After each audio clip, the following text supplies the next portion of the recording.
Welcome into Lion Pride Sports. Here with you, I'm Andrew Rogers for another Coach's Show, and we are first being joined by the Lindenwood men's basketball coach, Coach Randall. Coach, thanks for joining us. Glad to be here, Andrew. And Coach, in your fourth year, and what I want to cover here first is let's go back to the early games in November when we were in Anaheim, and then lead up to where we are today, and then preview the MIAA a little bit. But first, the question I have for you is, you're off a long road trip back from Louisville, Kentucky after a game in Bellarmine. Talk about that quick turnaround. That turnaround? Well, we got back about 1 a.m. last night, so yeah, it was. It's part of it. It's part of Division II basketball. You're on a bus. You're grinding it out at times. You got to get up and answer the bell in the morning. Well, let's go back to Anaheim now. Get away from this cold weather a little bit and say, let's go back to 80 degrees. Sun is shining, and the first game was against Azusa Pacific, and the guys really shaped up well to open up the year. Yeah, Azusa Pacific had been receiving votes in the top 25, and they were picked second in that league. And they made the NCAA tournament last year, won a game, had a lot back, and I thought we had a really good second half. We got out in transition on them, ended up turning that game around. They run a very difficult matchup zone with a shot blocker in the middle, and for an early season game, they'd also been to Taiwan in the summer, so they had another advantage of having 10 extra practices and played a half a dozen games. They continued to they kept us out of the lane. We were able to get some stops, so eventually got out in transition. And then Chris King had a great second half there and hit a ton of threes and kind of got us rolling. And then the next game, West Texas A&M, number 3 in the country at the time, an elite level team for sure, elite level defensive team for certain. And we had our chances. We ended up missing a shot at the buzzer to tie that game, and then went to Embry-Riddle, who had some new guys. They have a great front line, gave us some trouble, but I thought we wore them out, and we were able to get out again in transition and get a lot of easy baskets. It really was a very successful trip for us, in many aspects. As far as it's great, I always feel, to start the season out and kind of have your guys sequestered. You're able to build some camaraderie, find a little bit about each other, and just lock into the basketball component on a pretty professional level, from one scouting report to the next, video, hotel room down to the meeting room. And I think that's important, especially when you add in some new guys so they see how we do things. From there, we went out of the frying pan into the fire, went up to Mankato State, who was a Sweet 16 team last year and was receiving votes and has been in the top 25 since. And again, missed a shot at the buzzer to tie that game. Lost by 3. Very physical game. Had a lead in the second half late and lost it on back-to-back and ones. It was difficult. It was definitely a difficult environment, I thought, up there. But we had our chances. And then St. Cloud State, the next game, I think, was 16 in one poll and number 9 in the other. And they jumped out on us early, and I don't know, at that stage we had a little competition fatigue. I didn't think we were sharp as you would expect us to be against a top 10 caliber team.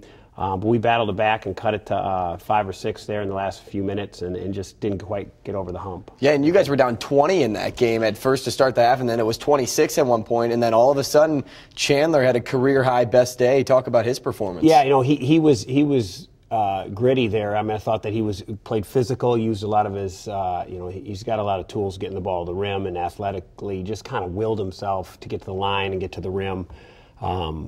And we just, we battled. I mean, I thought we out-toughed them in the second half for certain. But sometimes when a team gets a lead, they get off the gas pedal too, and so you have that combination of that.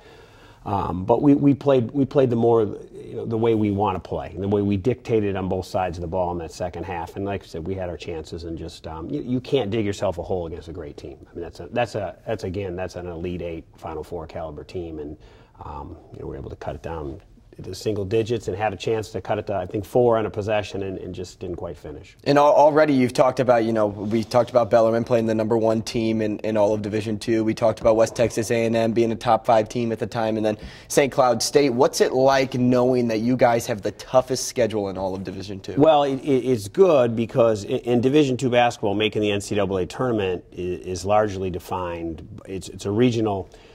It's a regional invitation, so it's largely defined by your strength of schedule, both in region games and then games on national schedule. So you need to build up your strength of schedule. Now you need to get some of these games, and we have. I mean, Azusa Pacific is a team that's going to Embry-Riddle. Those are teams that are going to do some damage in their leagues for certain. But just getting those games in general, and then learning from them, because as a coach, and it's just human nature, and certainly as a player, it's very easy to accept in victory what you would not accept in defeat. And so in these games where, if you make a mistake, it's thrown back at you against an elite team. Against maybe an NAI team, maybe not so much. You're able to survive that. You're able to, well, you made a mistake, but they missed the shot, or you made a mistake, but you still finished still scored on that possession. So that's where you're allowed to make a jump early in the season. So now what you have to balance is that it doesn't grind you to a pulp. That playing just always up for a team, every game is this level, then you got to make sure that, as I mentioned earlier, competition fatigue or travel fatigue in this case too, having 12 out of 14 away from away from Lindenwood is a lot. But I think I have a lot of expectations for these guys.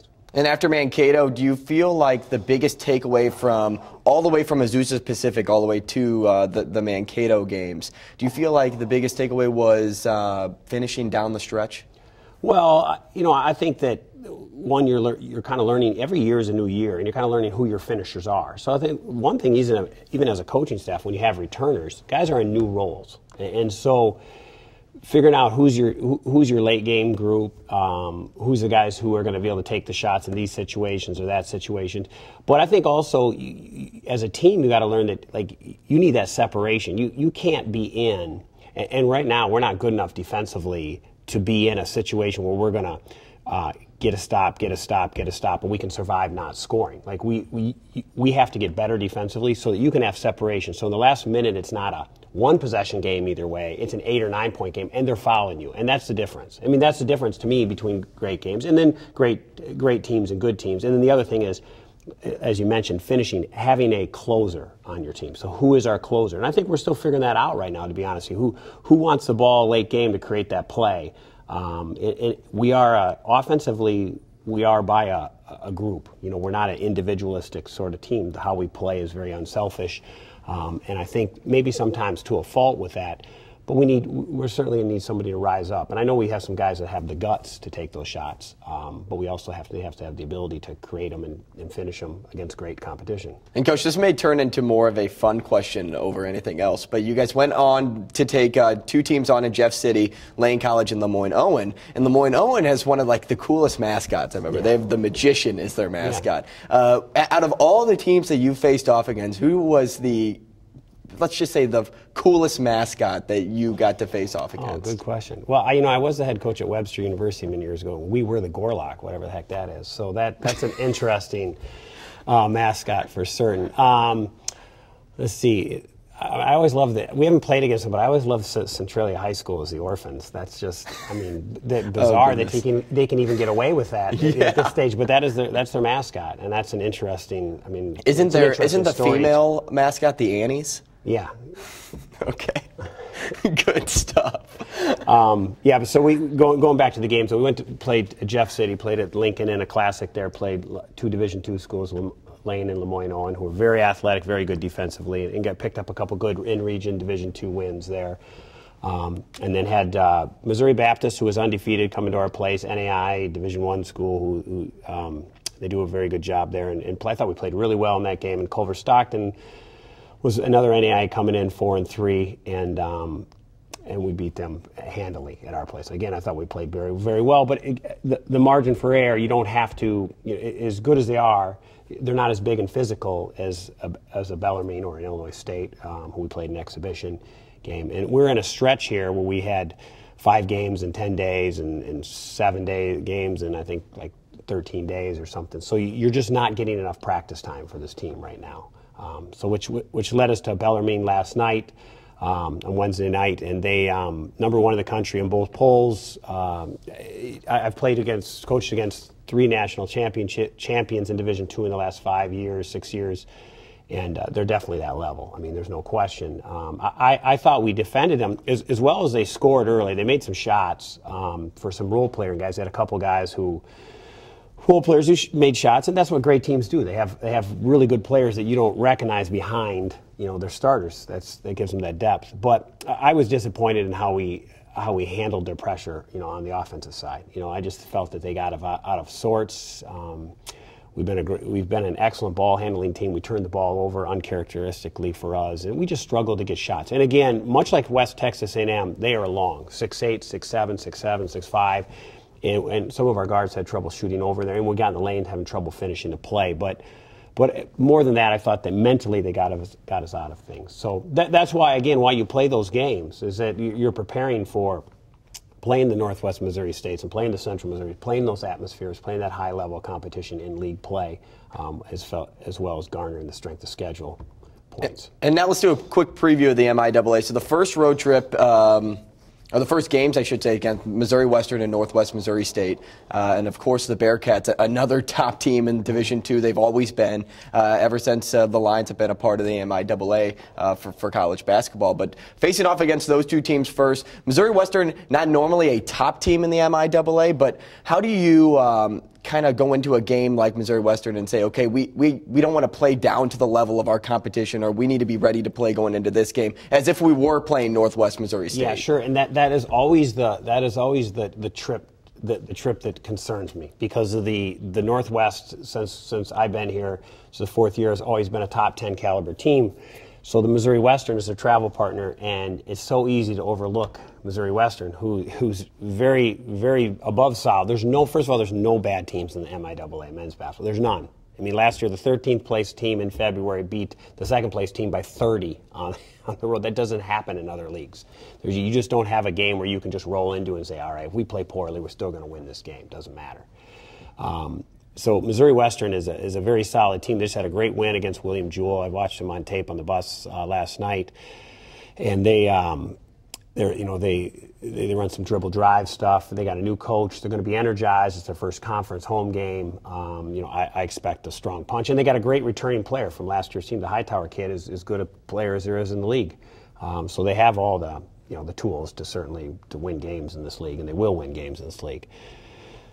And then you head into Northwest, who is ranked second in the country. I don't feel that this is the Northwest, of last year at this stage. I think some of this is on reputation, but they are very good and they're very well coached, and they've got a lot of pieces, and I think they're going to figure in to the end of this race for certainly, and to have a chance to make the NCAA tournament again. But I also think the MIAA in general this year is the strength is always the parity, but I think that you're going to see 4 or 5, maybe even 6 losses win this league this year. It's just going to be one of those years where there's not a lot of separation between 1 and 8, and then not a lot of separation again between probably 9 and 14. So you're going to have those long road trips, those road games. They're going to have some upsets and some close. And whoever wins those close games, learning to win close games, learning to close them is going to be a big deal. Well, Coach, good luck to you and your team as you guys go into your final year of the MIAA journey. As you said, it's going to be a tight one, so we're excited to see it. That's Coach Randall. Up next, we'll be joined by Coach Llewellyn of the women's gymnastics team. She's next right here on Lion Pride Sports. See on page 4 that the projections need to be earthquake next Thursday. Seriously? Thursday? Can't do that. This is really inconvenient. I have yoga that day. I have no time for this. So. I can't do Thursday, but I can do Friday. Disasters don't plan ahead. You can. Talk to your loved ones about how you're going to be ready in an emergency. Don't wait. Communicate.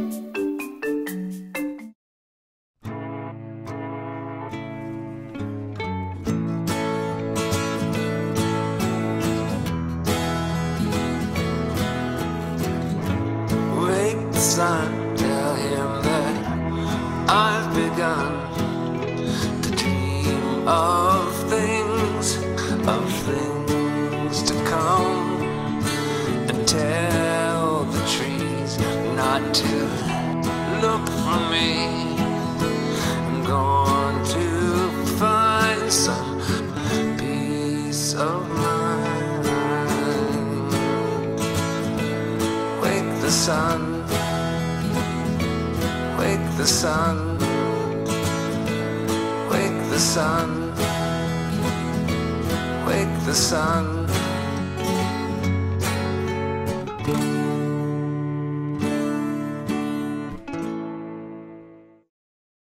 Well, Thomas, you've got pre-diabetes.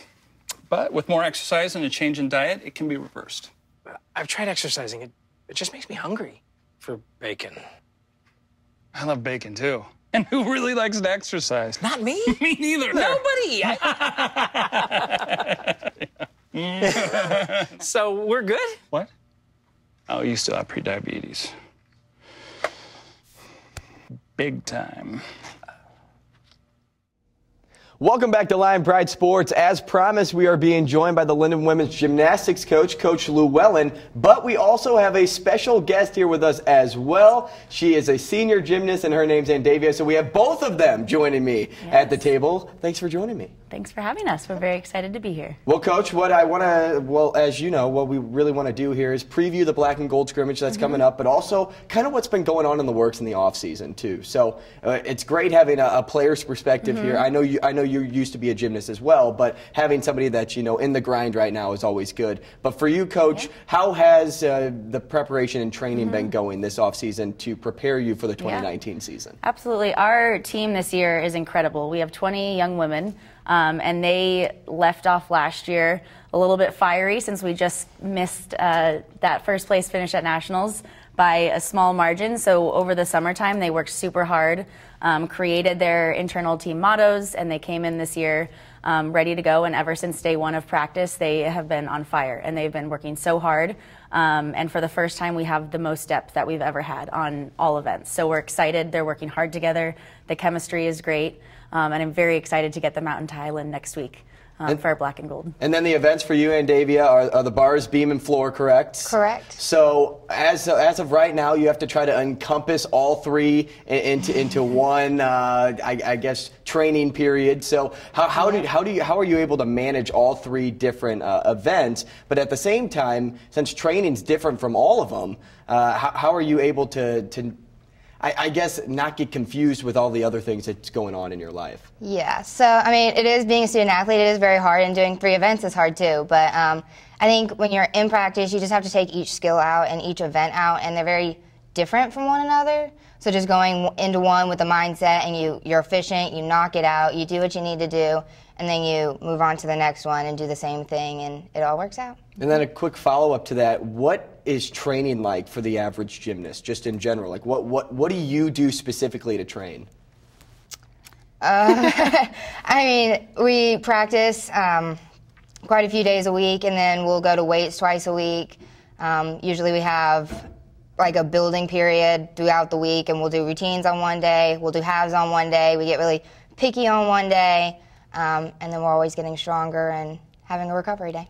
And then, Coach, for you, as you kind of just look down the roster in your head, I know you have every girl to a T, but when you look at each event and how they are labeled to the actual gymnasts themselves, do you see that, since, for example, Andavia's here, she's got the bars, beam, and floor. Is there one that's like she's best at, do you think, or how do you see it from a coach's perspective? Yeah, I think what's so unique about Andy is that she starts us off really strong on beam and bars, and sometimes the starting position is the most nerve-wracking or the hardest because it's the setting the tone for the rest of the lineup. And then you have her on floor, who she's been our anchor on floor for the last few years, and she also was the first ever student athlete gymnast to receive a 10-0 that was flashed at Nationals. So she has a very unique role on this team where she starts the team off strong and is also able to end the team off strong on another event as well. So when you go into scouting a gymnast, so you have to look for all of these different attributes and accolades that come along with it. So how as a coach in gymnastics do you go and say, like, okay, this girl's technique is so much better than the next girl's? Yeah. So what we look for is first and foremost clean gymnastics, because gymnastics is a very aesthetically pleasing sport, and it's very artistic as well as powerful. So we look for grace and power, but we also look for athletes that want to work hard, and they want to be a part of a legacy, and they want to be a part of the first. And so that's kind of been our motto the last 6 years, is building a program that is always wanting to get better each and every year. And so we want athletes that are going to come in that have dealt with adversity in their life, and they know how to overcome, and they know how to push through no matter what to reach our goals. So personality is a big one too. We want athletes that want to be here and that absolutely love not just gymnastics, but they love the campus, they love the academics, because at the end of the day, gymnastics is done once you're done with college. You can't be a professional gymnast. So it's a combination of a lot of things, but that's just a little snippet of it. And you talked about people coming in. We just had 3 new signees basically in the past week. But a question for you, Andavia, now is when I look at the roster, you're a senior, and you basically are the leader for everybody else below you. And you've been in their shoes at one point in your time here. So having to fill that role, how do you find it to be kind of like more, not against the overwhelming side of thing? You know, when you're a freshman coming in, you're nervous. Can I relate here? Like, can I bond with my teammates? How are you able to kind of like calm the waters there for a lot of the people below you or younger than you? Yeah, so definitely being a senior, I've been there. I've been here for a while now, and I know what it's like. And so just kind of teaching them as we go and just kind of being that leader, stepping in when they need it or giving them help if it's homework, if it's like, you know, where do I go to get this? If it's in the gym, like, oh, I'm really struggling today. Like, I've been in that position, and I know what to do and I know what's next, and I know how to kind of move on past that. So I think you kind of become a teacher, and we're teaching them now. And I think a great thing about our team is we don't have team leaders exactly. It's collective. Our juniors, our seniors, we all try to teach the freshmen, teach the sophomores, and we do it as a team. And like Jen was saying, in the recruiting, she's done such a good job with that we all get along just like a family. It's like having a little sister. You always are teaching them and loving them and just helping them grow, and that's kind of what we do, is we help them grow. And then, speaking of scouting, I like doing fun questions when I interview people. So if you had to scout me, I'm a gymnast, okay? You're scouting me, like just me, like in the flesh right now. All right, my bio, okay? I'm 6 foot tall, 6 feet tall, 6 feet tall. I have the ankles of a baby bird, and my balance it really isn't that great. But I feel like I have a little bit of lower body strength. So how would you go about scouting me as a gymnast? Okay, well, height I'm not too worried about, because we do have some tall athletes on our team, so we can adjust and we can adapt. So if your ankles are a little weak but you're tall, I think floor and vault might be your strength, but we just have to do an extra like rehab with Thomas. We can bring Thomas in. He can strengthen your ankles. Andy's actually athletic training major, so not only is she a full-time gymnast, but she's a full-time athletic training student and is killing it.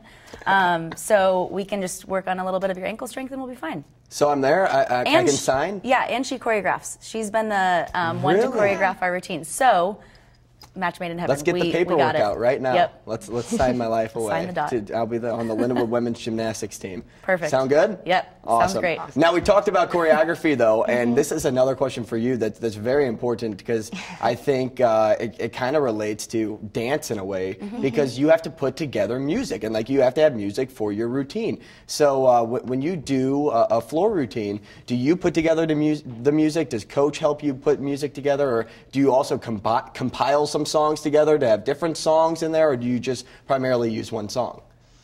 No, it's definitely like a combination of different songs, because you don't want just like one beat the entire time. You want to keep it exciting, keep something new. So we really like to look into a lot of different styles of music and a lot of different songs as well.